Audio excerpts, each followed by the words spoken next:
तो कुल मिलाकर इंडिया इस्लामिक कल्चरल सेंटर का जो चुनाव है वो समाप्त हुआ। आज का वोटिंग का जो काउंटिंग का दिन था, जो वोट गिने जाने थे, उनका दिन भी समाप्त हो गया। कल फिर से नया सूरज निकलेगा और कल फिर से बचे हुए जो बैलेट हैं उनकी काउंटिंग होगी। ई जो वोटिंग हुई है उसकी काउंटिंग होगी, पोस्टल बैलेट की काउंटिंग होगी। लेकिन अब तक की सबसे बड़ी खबर इस वक्त की ये है कि सलमान खुर्शीद जो कांग्रेस के नेता हैं और इस्लामिक कल्चरल सेंटर के चुनाव में प्रेसिडेंशियल कैंडिडेट थे, वो अभी तक सुबह से ही बढ़त बनाए हुए नजर आ रहे थे और इस बात का अंदाजा पहले ही लगा लिया गया था कि सलमान खुर्शीद इस चुनाव में पहले ही काउंटिंग से बढ़त बनाते हुए नजर आएंगे और वही देखा गया। मेरे साथ बातचीत करने के लिए सलमान खुर्शीद साहब मौजूद हैं। सलमान साहब, सबसे पहले तो चुनाव के दिन पर मैं आपसे बात करना चाहता हूं। जिस तरह से बड़ी तादाद में जो वोटर्स थे वो यहाँ बारिश के मौसम में भी आए और उन्होंने वोट किया, वो किस तरफ इशारा था? देखिए, जो भी किसी इंतखाब में खड़ा होता है, उतरता है, चुनाव में आता है, उसके लिए सबसे बड़ी चीज जो है वो लोगों की शिरकत है। अगर वोट डालने वाले लोग अक्सरियत में और बड़ी तादाद में आते हैं तो उससे बड़ी खुशी और कुछ नहीं हो सकती। और अगर वो आने के बाद आपको ताउन देते हैं, आपको वोट देते हैं, तो वो जाहिर है वो और भी बड़ी खुशी होती है उससे। लेकिन जिसको अपना ताल्लुक जमहूरी निज़ाम से रखना है, वो यही मानता है कि जीत हार जिसकी भी हो, ज्यादा से ज्यादा लोग आए और अपनी शिरकत करें और ये बताएं कि हम जमहूरी निज़ाम को मजबूत करना चाहते हैं।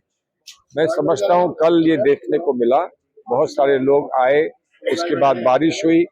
बारिश के बावजूद बहुत बड़ी तादाद में लोग बारिश के बावजूद आए और 1100-1200 लोगों ने जो वोट कल डाला है वो इस बात का सबूत है कि लोग यकीन रखते हैं, जमहूरी निज़ाम में यकीन रखते हैं और उनको इस बात का यकीन है कि उनके जो भी तासुरात हैं, उनके जो भी ख्वाब हैं, उन पर इस्लामिक सेंटर की तरफ से, इस्लामिक कल्चरल सेंटर की तरफ से पूरी कोशिश होगी और पूरी जुस्तजू होगी उसको कामयाब करने में और उसको अमली जामा पहनाने में। सलमान साहब, इस पूरे जो चुनावी जो पूरा संघर्ष था और जो कैंपेन चल रही थी, उसमें आपके ऊपर बहुत सारे सवालिया निशान उठाए गए, बहुत सारे निशाने आपकी तरफ साधे गए। लेकिन उसके बावजूद आज का जो पूरा दिन समाप्त हुआ है वो आपकी बढ़ोतरी पर समाप्त हुआ है। आप बढ़त बनाए हुए हैं, तो कैसे देखते हैं आज के दिन को, जिस दिन काउंटिंग हो रही है उस दिन को, और क्या कहना चाहते हैं आज के दिन को लेकर आप? खुशगवार बात है कि हम लोग यहाँ बैठे हैं, काउंटिंग हो रही है। 50% के करीब जो वोट काउंट हुए हैं उसके 50% के करीब वोट हमको मिल रहे हैं।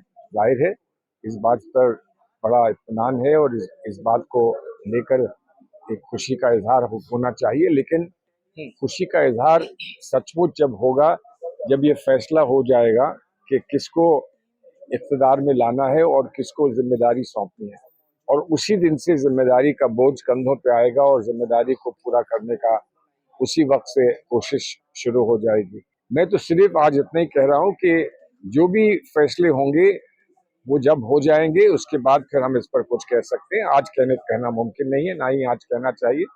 अभी पूरा फैसला हमारे सामने है नहीं, आ जाने दीजिए, उसके बाद बात करेंगे। सवालों का जो है, सवालों का मामला जो है कि सवाल उठे तो जब फैसला आ जाएगा तो उन सवालों का जवाब वो लोग दे दें जिन्होंने सवाल उठाए थे। सवाल का जवाब मिल गया ना, आवाम की तरफ से मिल गया, मेंबरान की तरफ से मिल गया, तो अब वो भी समझ लें कि उनके सवालों का जवाब मिल गया। अगर अभी भी सवालों का जवाब चाहते हैं तो जाहिर है उनको फिर से पूछना पड़ेगा, फिर से सवाल का जवाब मिल जाएगा। चलिए, बहुत बहुत शुक्रिया बातचीत करने के लिए। हमारे साथ सलमान खुर्शीद साहब मौजूद थे। लेकिन अब कल ये देखना होगा, आज का दिन तो जो समाप्त हुआ वो बढ़ोतरी पर समाप्त हुआ। 50% में अकेले सलमान खुर्शीद नजर आए, तो बाकी 50% में बाकी लोग नजर आए जो प्रेसिडेंशियल कैंडिडेट थे। कल नया सूरज और उसके साथ नई काउंटिंग की फिर से शुरुआत जो कंटिन्यू होगी। देखना ये होगा कि कल सूरज डूबते डूबते और ये समय आते आते कौन इंडिया इस्लामिक कल्चरल सेंटर का प्रेसिडेंट बनेगा। दिल्ली से INN चैनल के लिए साहिल नकवी।